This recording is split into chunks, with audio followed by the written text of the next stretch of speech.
Guns and miracles. That is no doubt the theme of the week. That was a miracle that happened in Pennsylvania. If President Trump hadn't turned his head at the last second, this country would be in a far different place. So thank God he turned his head when he did. Now, Tom Zenner scandal, 1 Degree of Scandalous with Tom Zenner and Kato Kaelin is all about true crime and celebrity scandal. And there was a miracle involving a gun that happened in the courthouse in Santa Fe last week.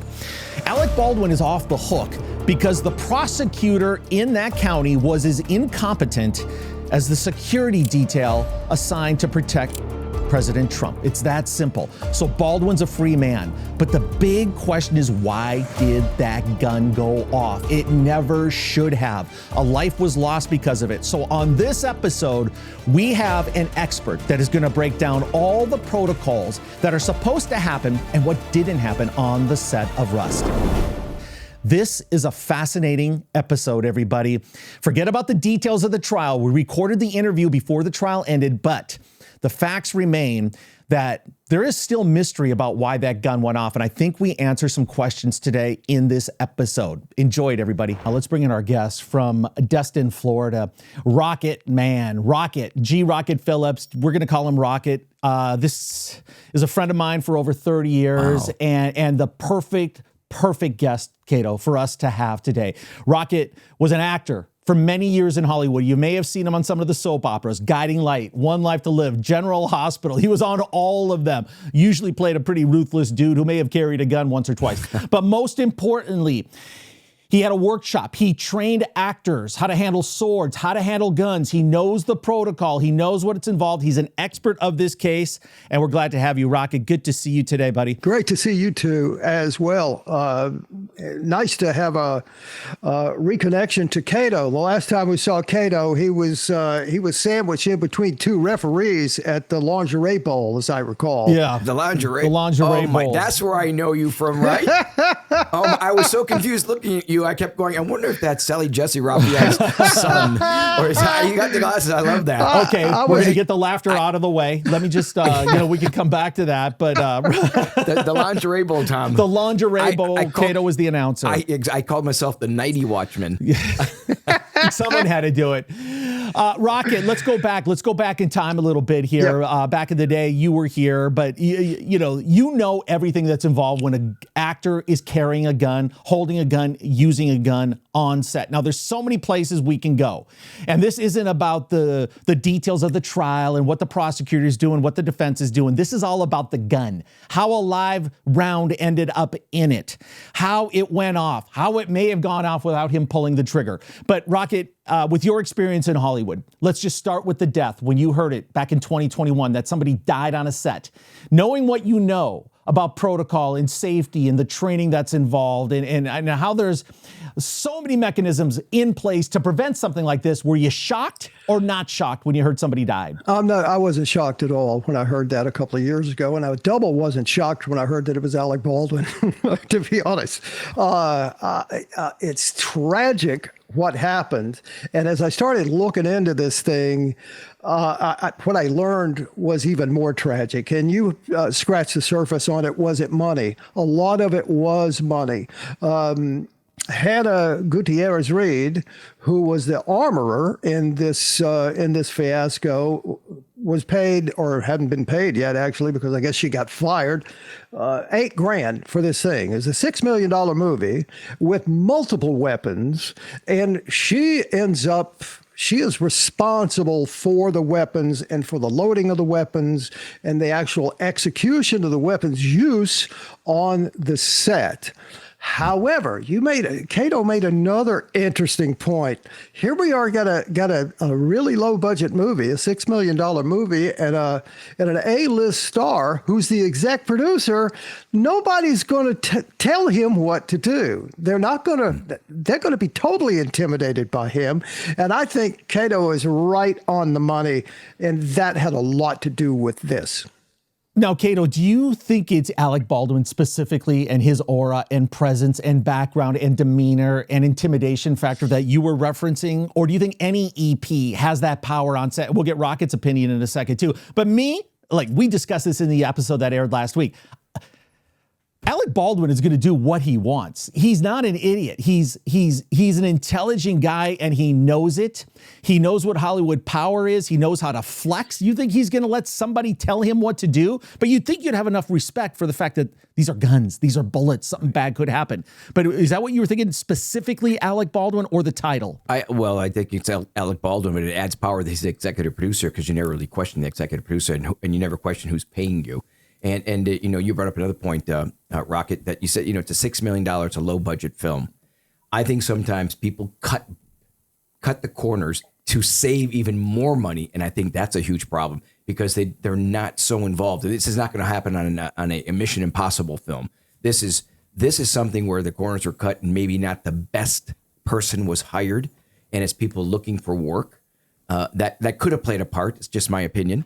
Yeah. So I think that all those elements are part of it, because here we got Alec Baldwin in New Mexico filming it because you get a tax break, and all these things they add up. Yeah, sure. And it could be political, but it's all revolves around this gun. Yeah, $6 million. I don't know how much of that was Alec Baldwin's budget, but $8,000, that strikes me as low, because if this is a 6-week shoot, for instance, right?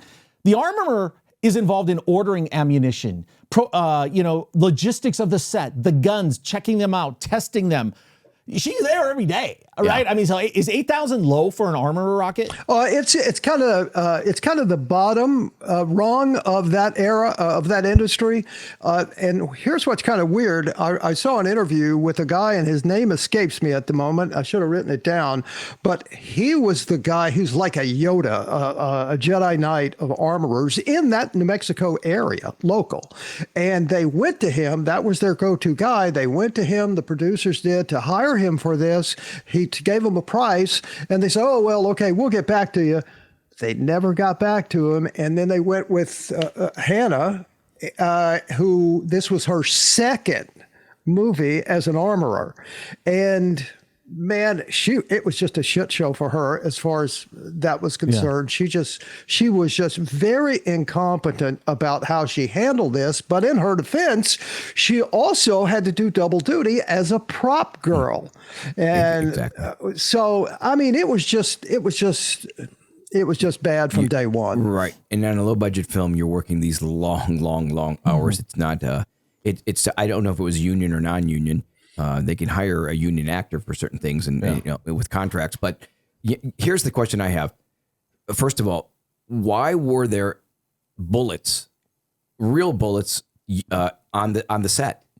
Well, right? Am I correct? There were real clearly there was one. It ended up in the gun. So why would there ever even be a live round? Again, there's your inexperience. There should never ever be, and that is the armorer's responsibility, and she is accountable for that. And so far, they haven't come up with an answer, but they have found 5 live rounds of ammunition and 1 shell casing, which was the lethal bullet. And so there were 6. So, but they don't know how they got on set yet. Today's episode is brought to you by our very good friends at Aura. And is there anything more important than your safety right now? In this day and age, there really isn't. That means physically and digitally. It's as important that you protect yourself online. And that's why the offer that Aura has for our viewers and listeners is so incredible. I'm going to ask you guys to do something. Do a Google search of your name. Wait till you see what comes up. I've done it. Kato's done it. It's incredible what is out there. It really makes you feel uncomfortable to think what is out there and what is being sold on the dark web. I mean, this is real. This is a reality of the world we live in right now. Data brokers will sell your information to scammers, to spammers, and anyone else that may want to target you. Your full name, your health records, your home address, information about your relatives, it's all out there. And that's why I've been using Aura, and so has Kato. It's showing us what data brokers are finding and what they're selling out there. So cleaning up information not only helps reduce the amount of spam I get, but it protects me from hackers who could use that information to help them access my social media accounts, my bank accounts, any other sensitive information that's out there about you. We've got a special offer for you too. Go to aura.com/1degree. Aura.com/1degree. Sign up for a free 2-week trial and let them go to work for you right now. And I don't know if you heard the story about the big data breach with AT&T. Something like 73 million people were compromised. Tom, I just got the letter in the mail yesterday, and the U.S. postage mail came to my door, and it's exactly saying that I was breached. Now, this just when I had AT&T, so I no longer have it, thank goodness.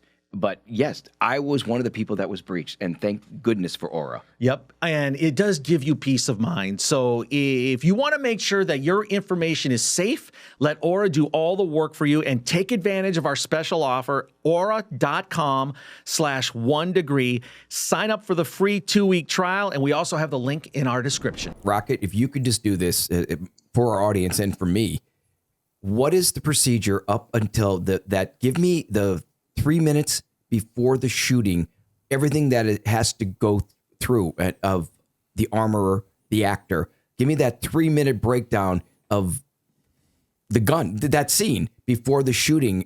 And it just intrigues me that I want to know from you what happens in that 3 minutes. 3 minutes prior to that gun being gone on set into the actor's hands, the armorer loads it.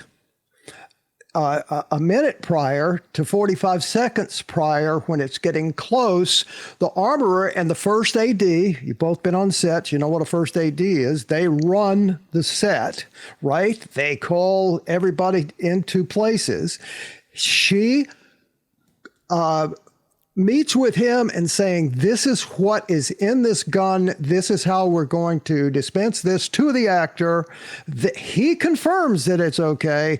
30 seconds, 20 seconds before action, that the gun is given to the actor in action. Now, that also is the very same protocol for a rehearsal.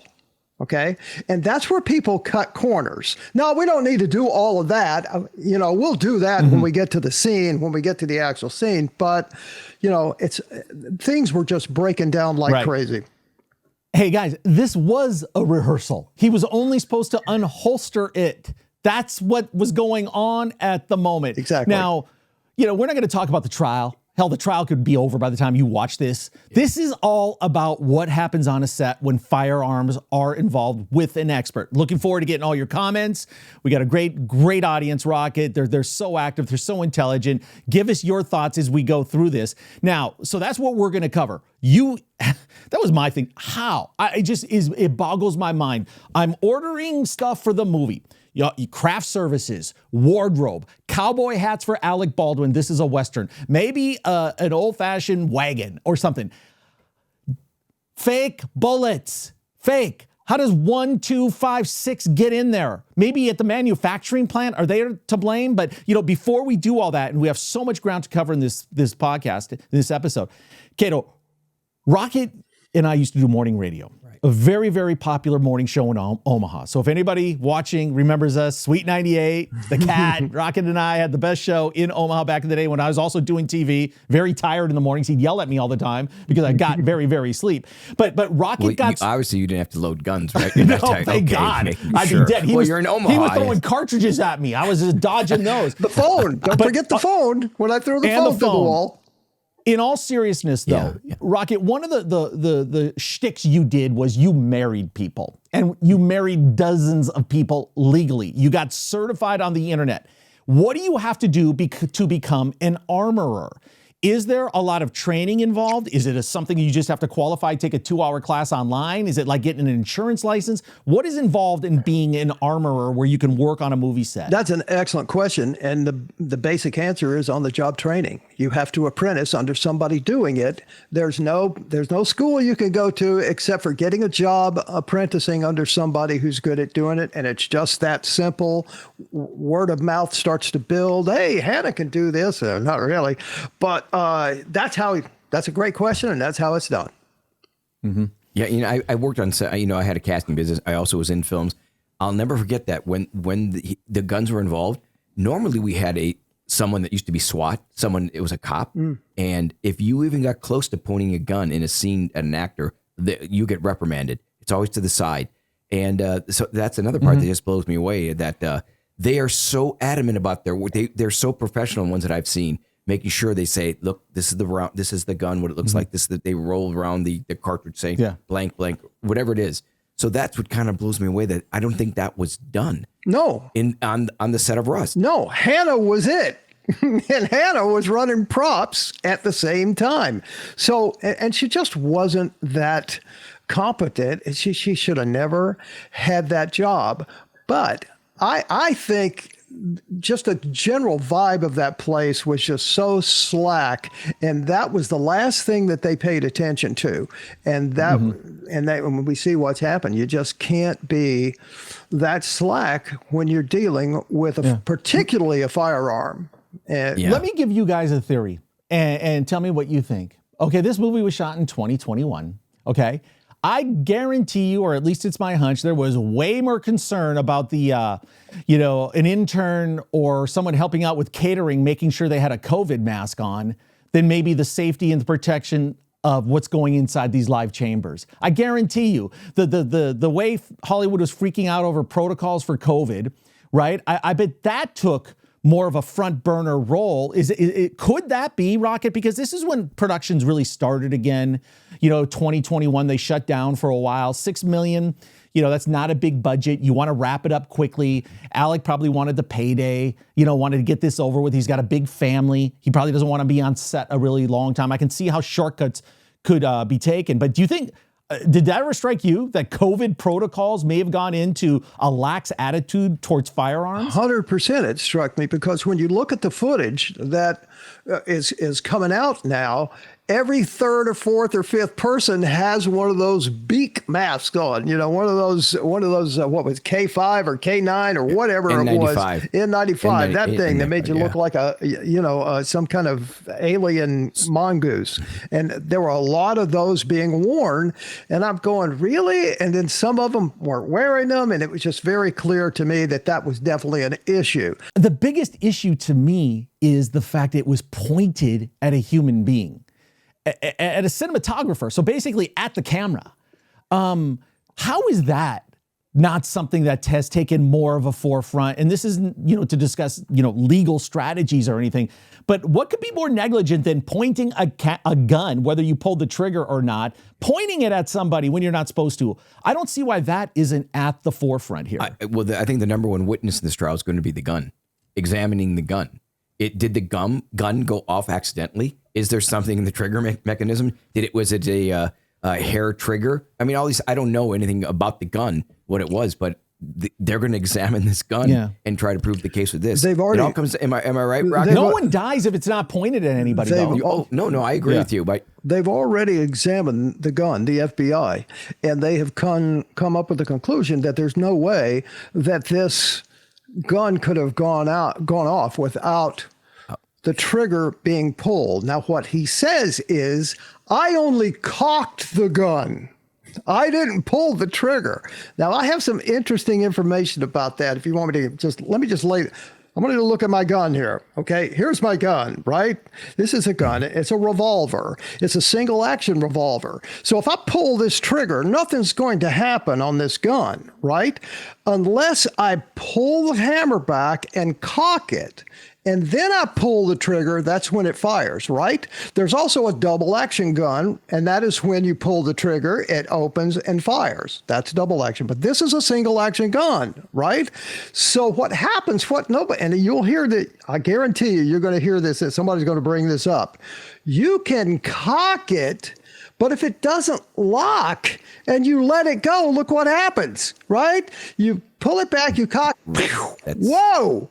And that could very easily be. Now, I don't believe he didn't pull the trigger, because I've just seen the footage of him just cavalierly throwing bullets out there like that, right? Just shooting and rootin' tootin' shooting John Wayne style, right? So, but give him the benefit of the doubt, right? Whether he did or not pull the trigger. You can fire that weapon by not getting it cocked and letting it go. That's what I think happened. The gun is used at the period of that time being, I guess cowboy and Indian. So it's a gun that has to be cocked and shot. Right. Correct. Single action.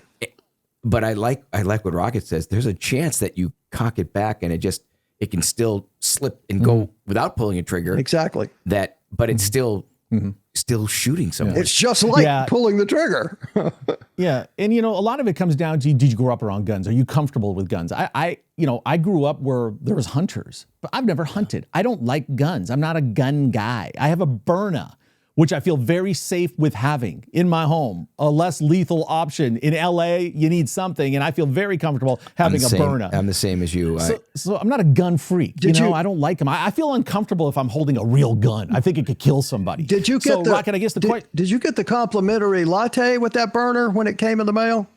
It's called a Byrna. It's a Byrna, less lethal gun. Rocket, as an actor who played a lot of creeps, that was your role. That was your role, man. That's not nice. Guiding Light, General Hospital, One Life Believe. You always played a creep, a violent creep, I might add, at times.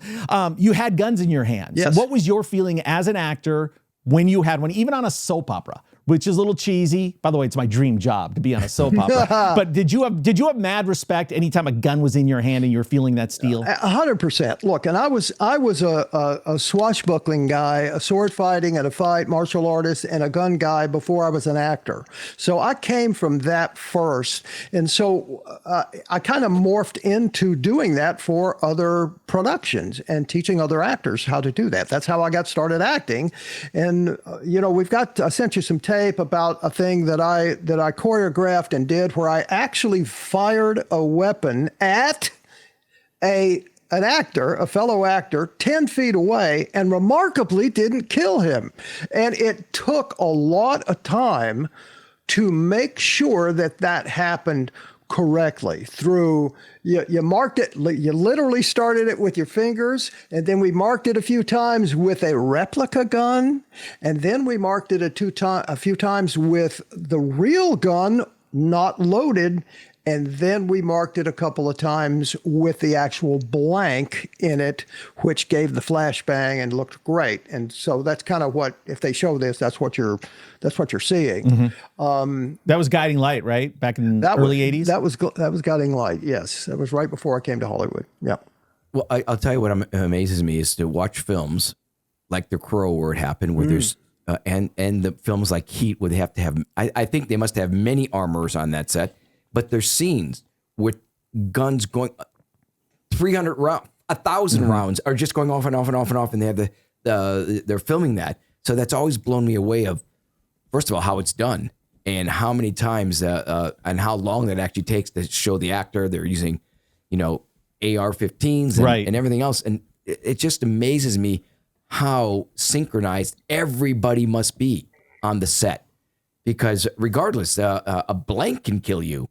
Absolutely. Well, John Eric Hexum. It killed John Eric Hexum back in the early mid mid 80s. I met him. Yeah, I met him. Yeah. And you have a connection with The Crow too, don't you? I do. As a matter of fact, a very dear friend of mine. She played Shelley Webster. She was the fiance of Brandon Lee in The Crow. She was the throughout the whole film. It's revolved around her death that he becomes the Crow. So, being a friend of hers and going to lunch many times and dinner, she would just tell me the stories of first of all, how great he was. He was engaged. I don't know if anybody knows that. He was engaged to be married.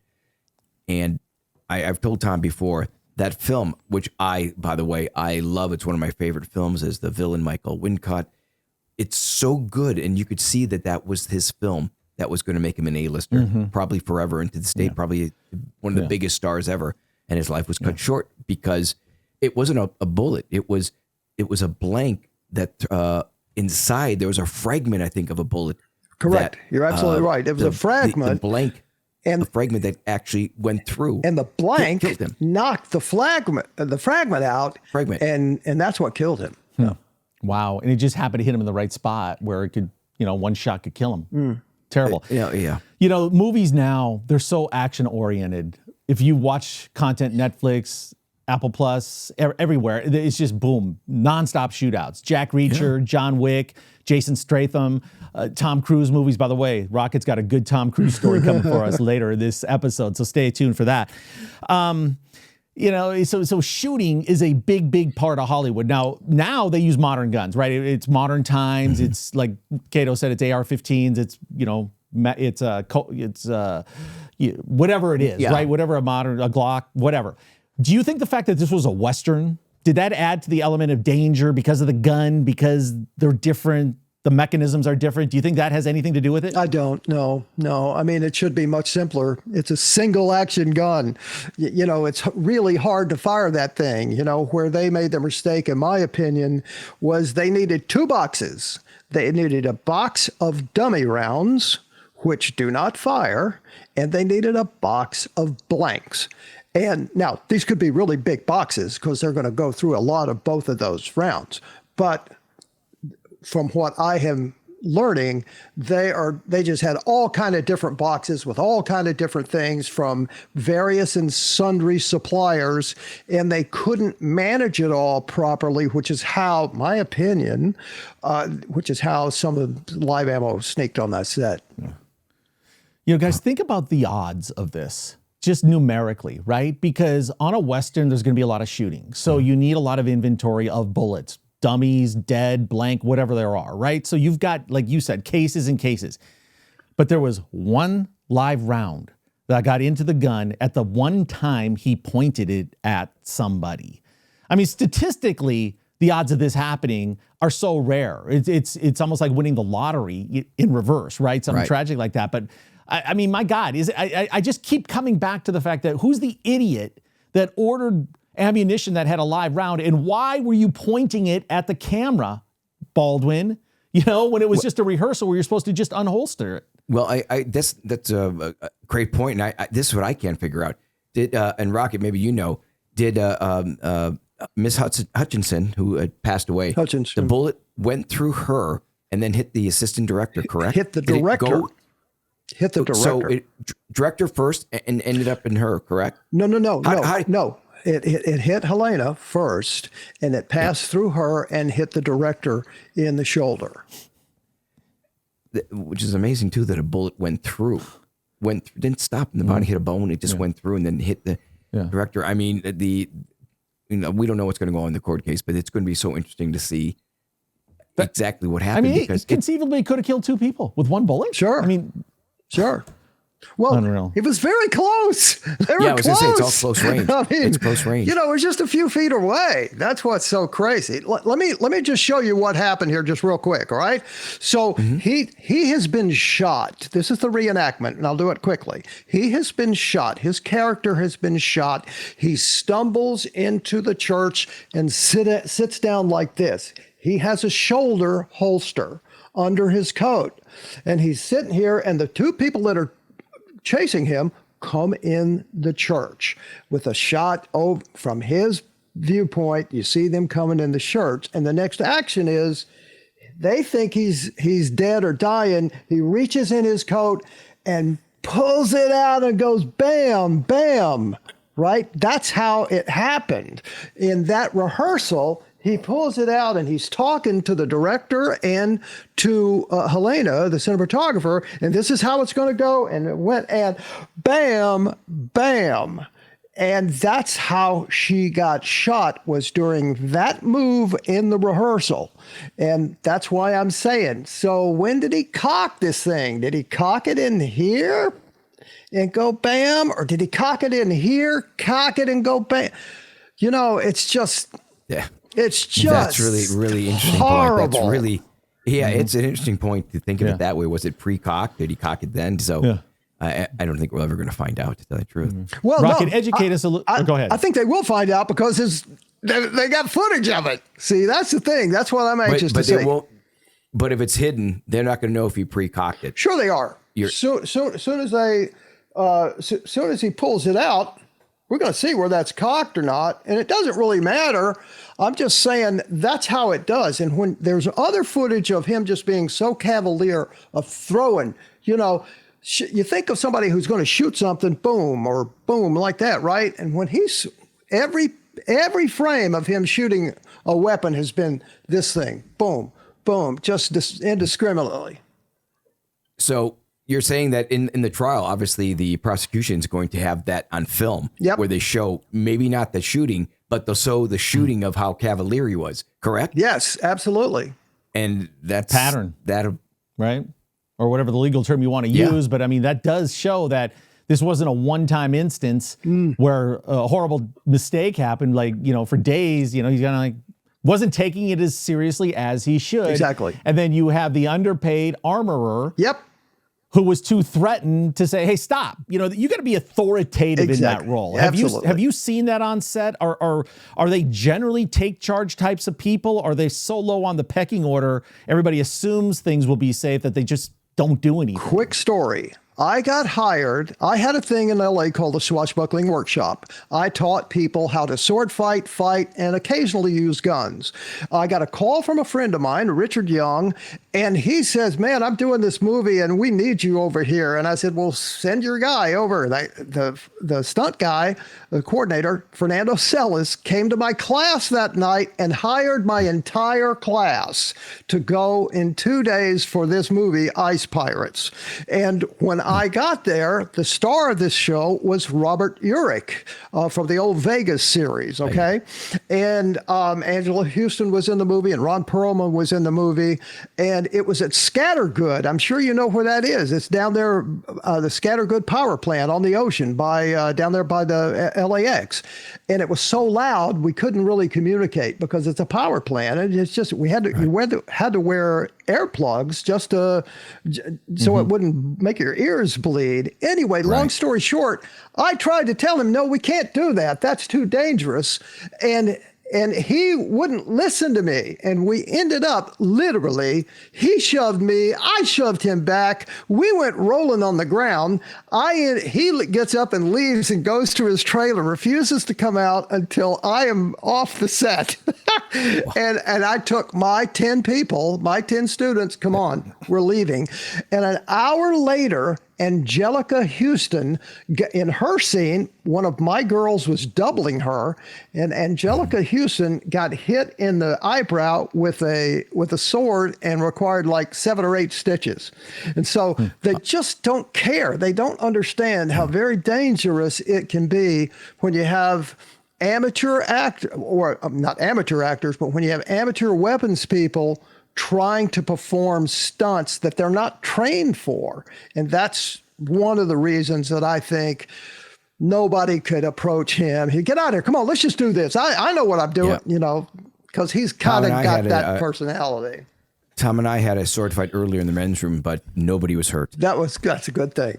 Hope there's footage. So we promised you wouldn't say anything about that. When he said Ice Pirate, it's funny. He said Robert Urich. Robert Urich, I don't know if he knows this, but speaking of guns, Robert Urich also was one of the started career in Magnum Force with Clint Eastwood. Is one of the cops there who actually gets killed. You're absolutely correct. You're absolutely correct. So it's sort of the connection. Everything's guns. You ever notice that?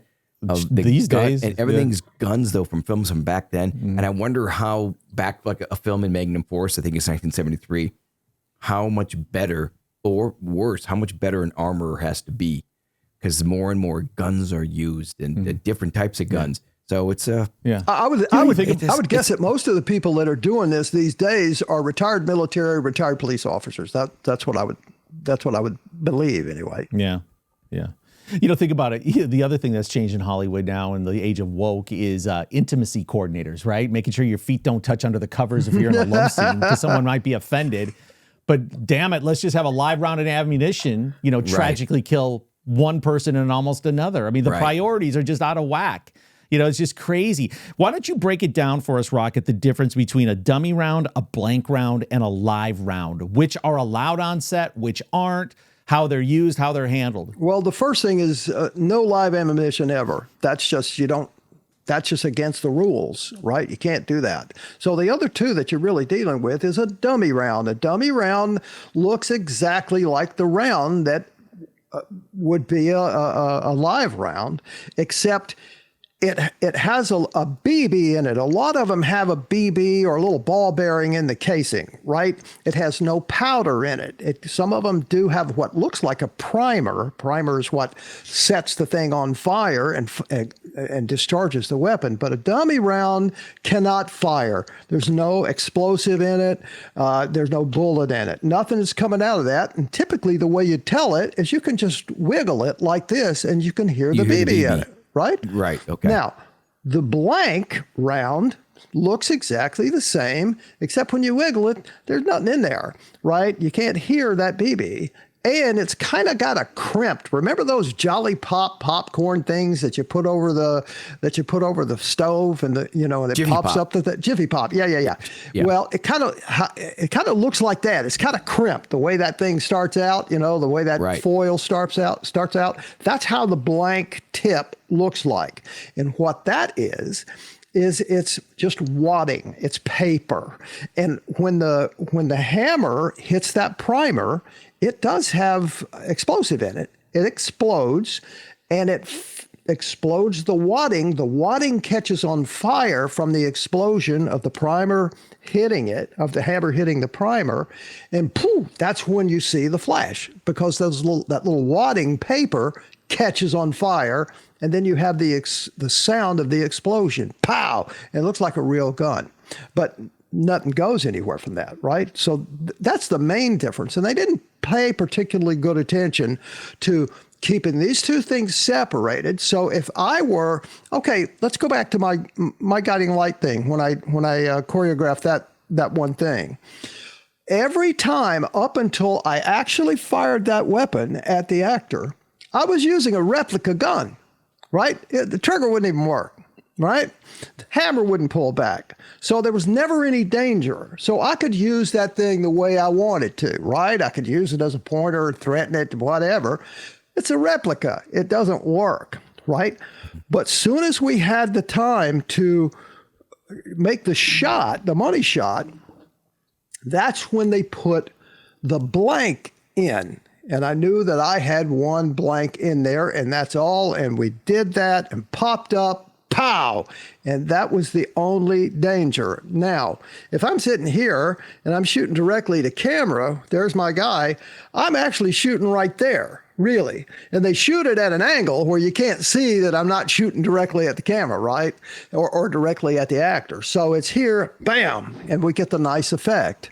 But all of that is choreographed and timed perfectly and rehearsed like that in several different steps of safety, right? Like I said, once with your hand, once with the replica gun, and then finally you get to the real deal with the blank. And the blank, the blank can kill you, if it's like John Eric Hexum learned out. Yeah. The blank, is there a company that actually, if you buy cases of blanks, isn't there a certain amount of gunpowder in it Yes, that sir. you can, if you buy a case, it's got to be like, this is how much gunpowder is in each blank, correct? Yeah. They have quarter loads, they have half loads, and I think they have full loads, right? And you can order whichever Why would one. anybody want more than a quarter load, though?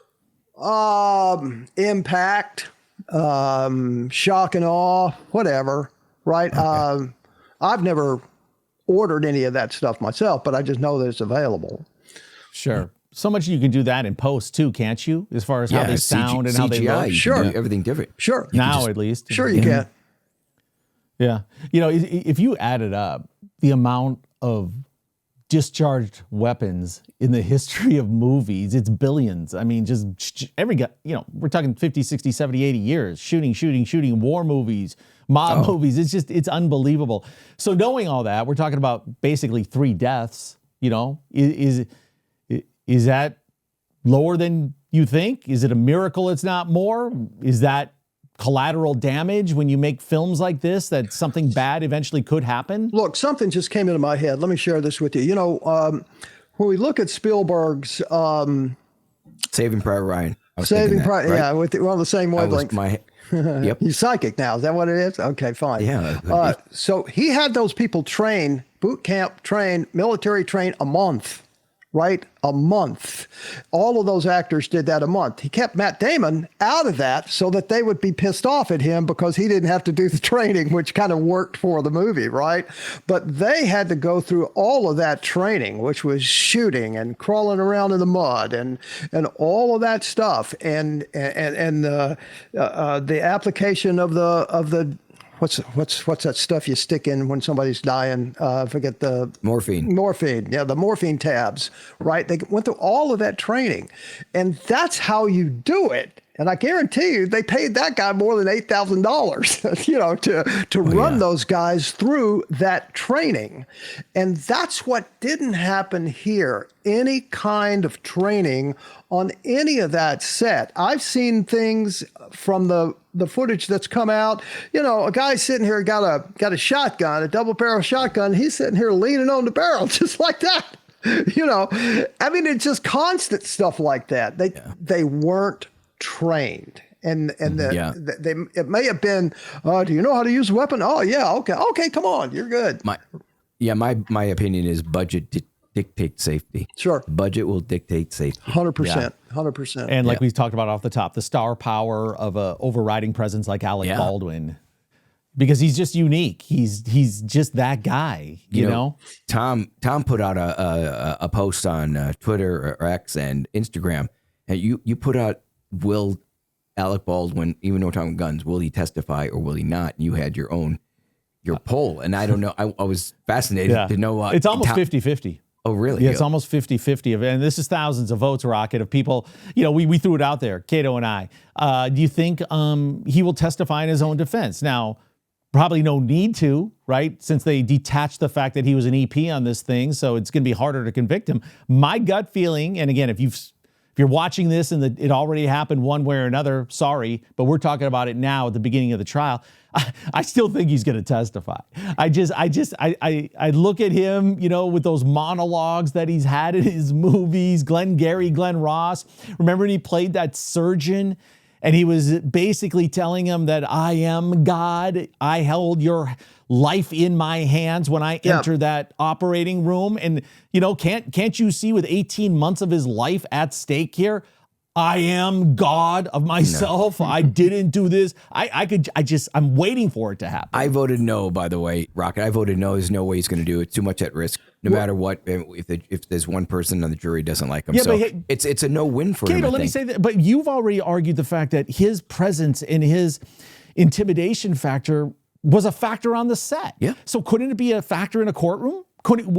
That's why I'm saying don't do it. I mean, he could play the sentiment of the good guy that he is, or it's too much that could happen that it's not going to work for him. I hate to use the word backfire, but it could. Yeah.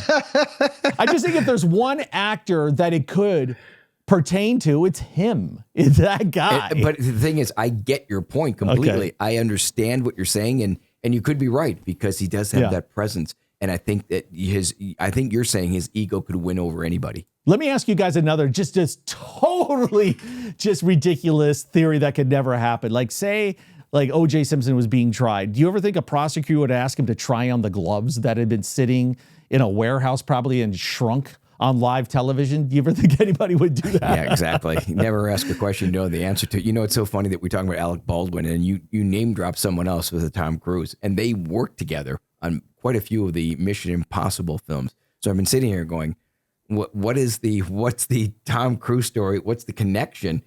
Will he be in the courtroom? What are you setting me up for, Tom? And Rocket, what's going on? Rocket, what's your experience with Tom Cruise? Yeah. Okay.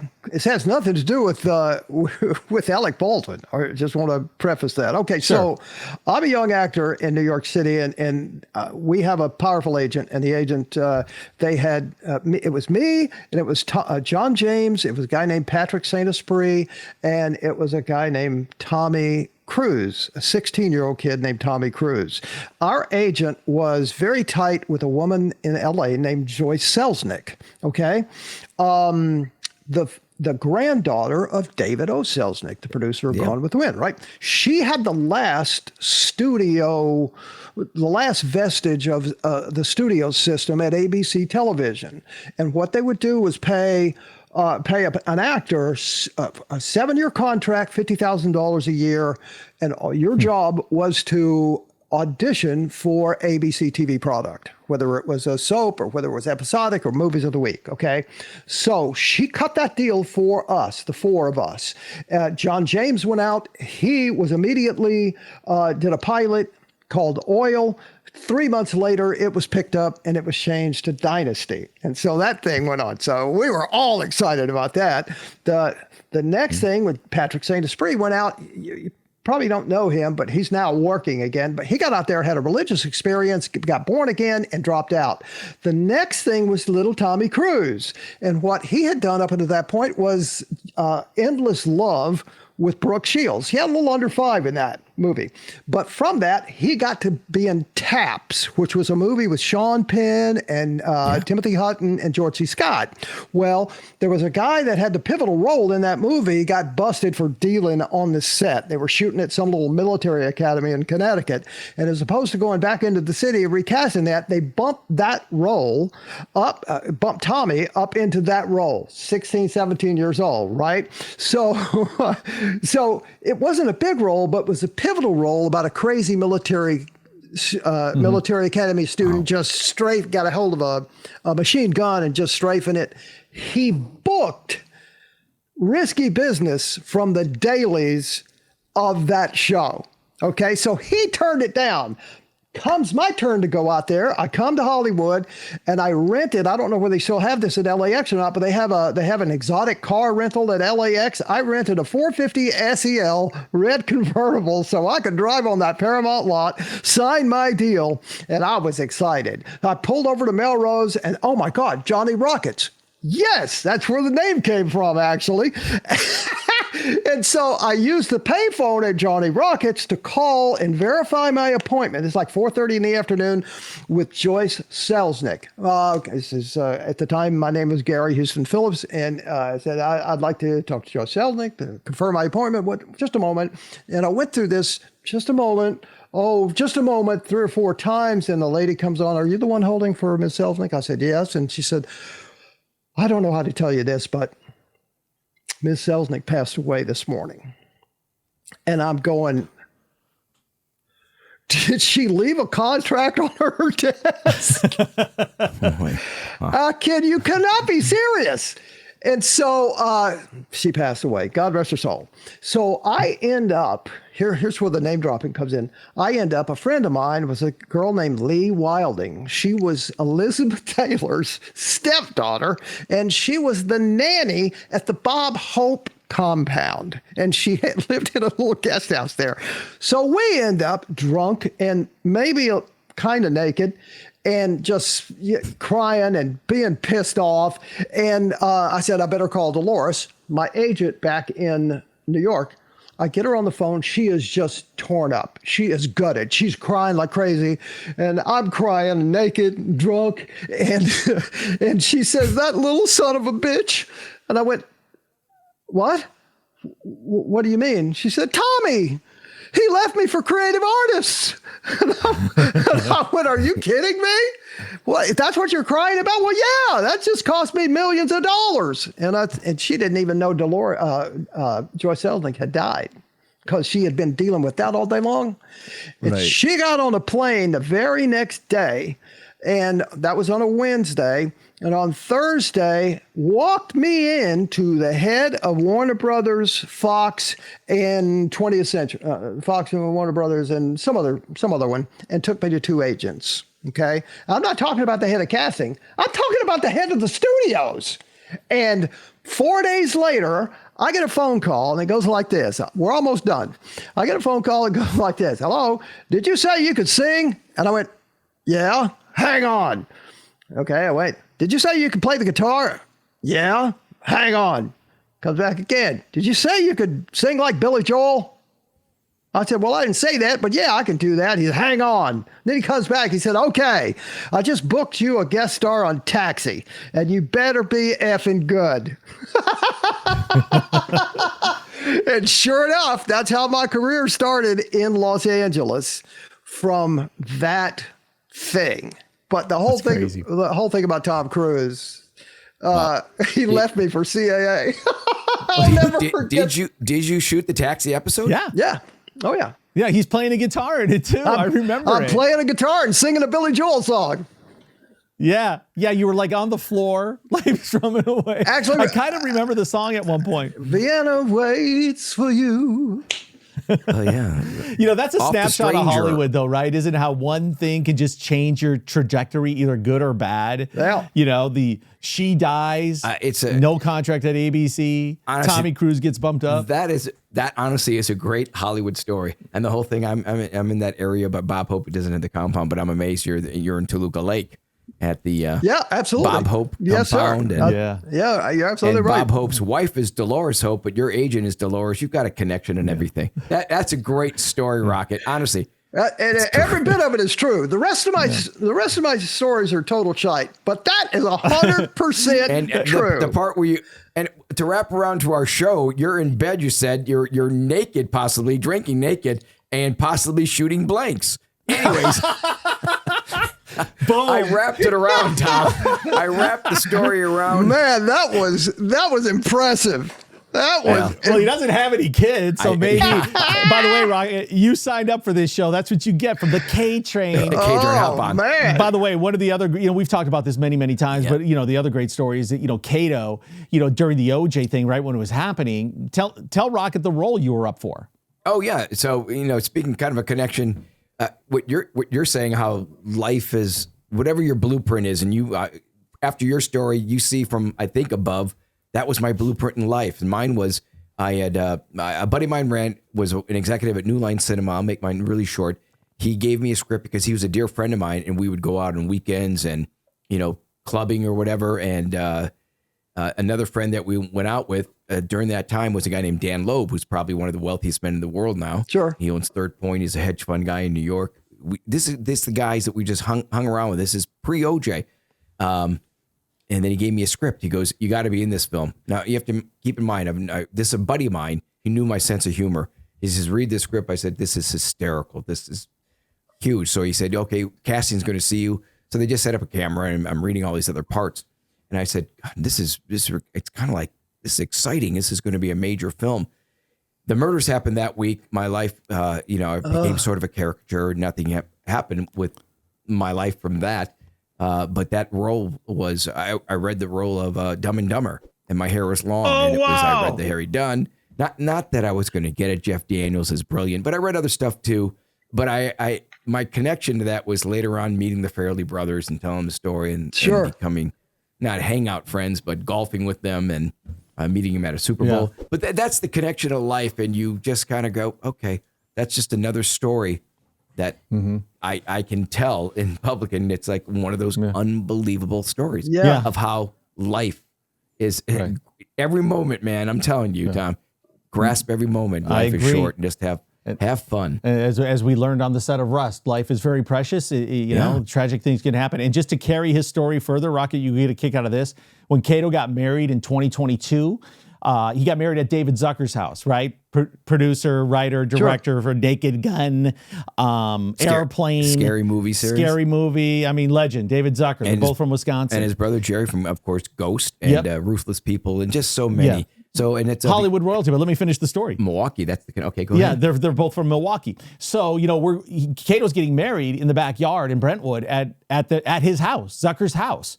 And so we got a nice intimate gathering, cool group of people back there. By the way, that's one of the first times I've ever been back in Brentwood. A little side note. Really? Yeah. For real? Yeah. Is that part of the reason away. you live in the valley? Yeah. I just never want that eerie kind of feeling of getting Brentwood, but I'll let you continue. I'm sorry. My daughter lives in Brentwood. Rocket, remember Brooke? Sure. Little girl. She's now 26, living in Brentwood. So he's getting married in the backyard, and it's Kato being Kato, his beautiful wife, Shang Yi, super hilarious, just, amazing atmosphere back there. But Kato does this little toast and this little thank you, and he's thanking David Zucker. Hey, David, thank you so much. This has been amazing in the backyard, just the perfect setting. And, oh, by the way, thanks for not inviting Nordberg. That's what he said.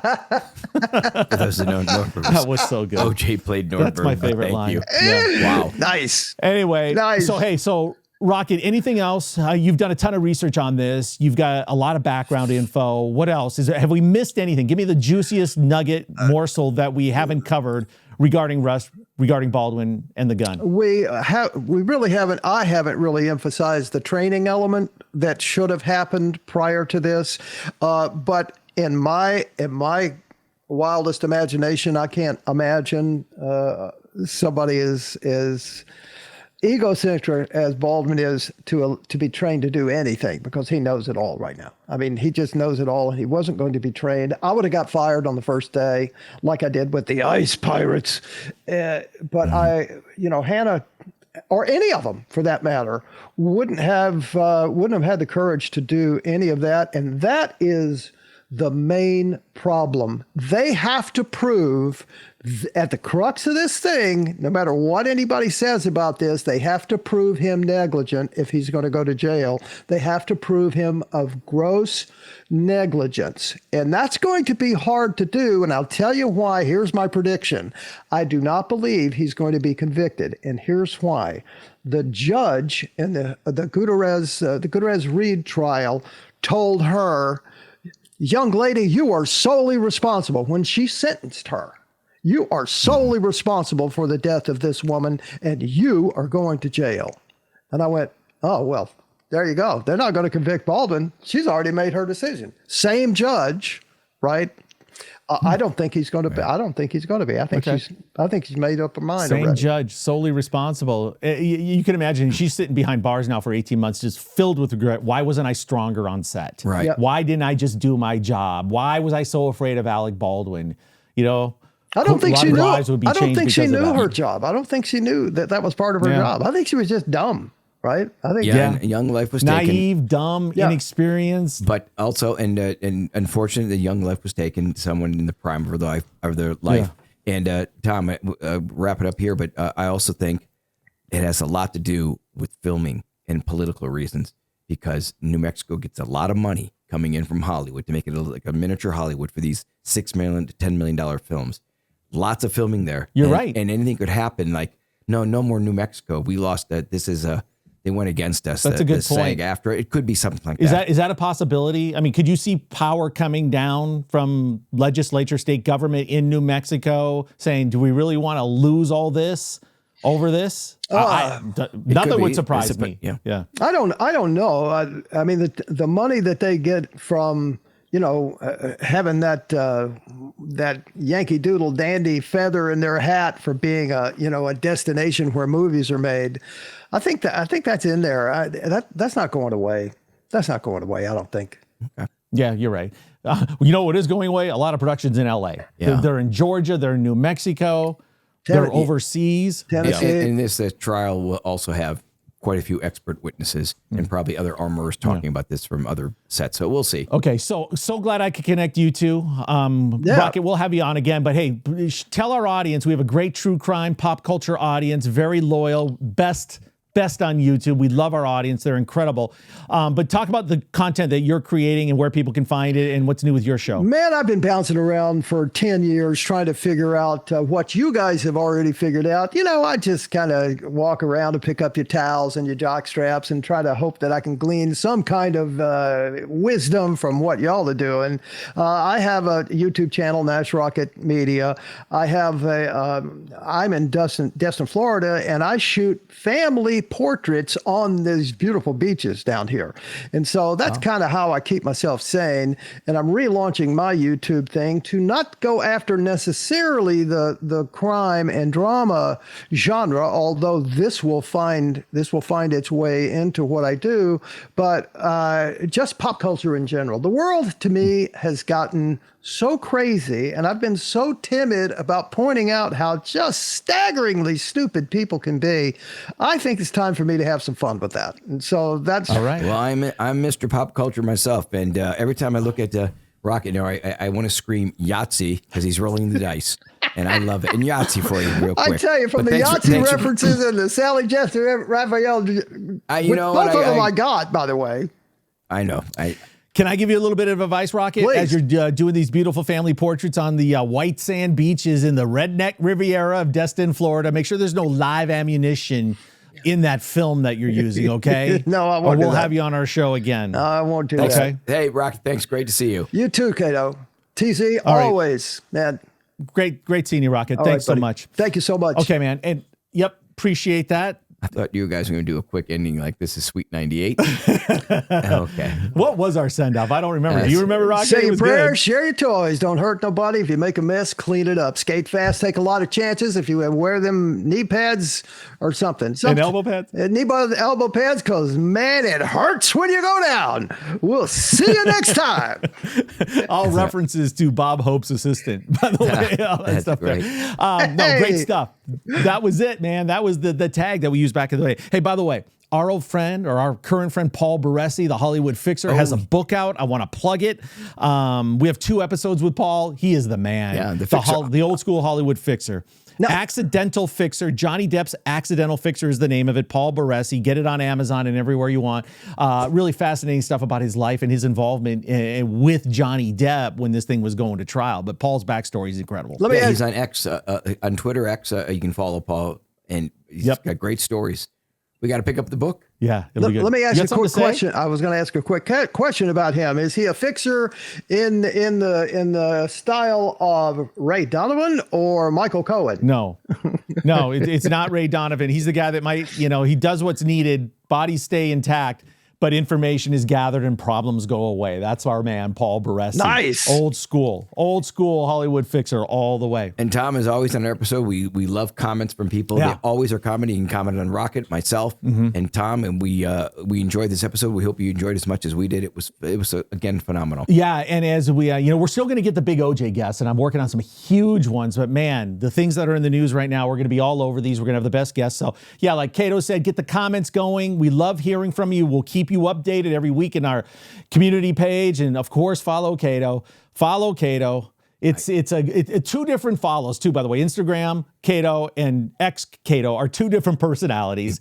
Completely. So consider yourself warned. But 2 episodes a week. This is our second one in the last few days, and that's what we're going to do. And remember, listen to our audio podcast as well, wherever you get them. This is fun. In the car, you're going to pick up things, especially with his quick wit. You're going to pick up things that you may have missed live right here on YouTube. Thanks a lot. Okay, and that is it for 1 Degree of Scandalous right here on Tom Zenner Scandal. This is the one and only Kato Kaelin. And a pound.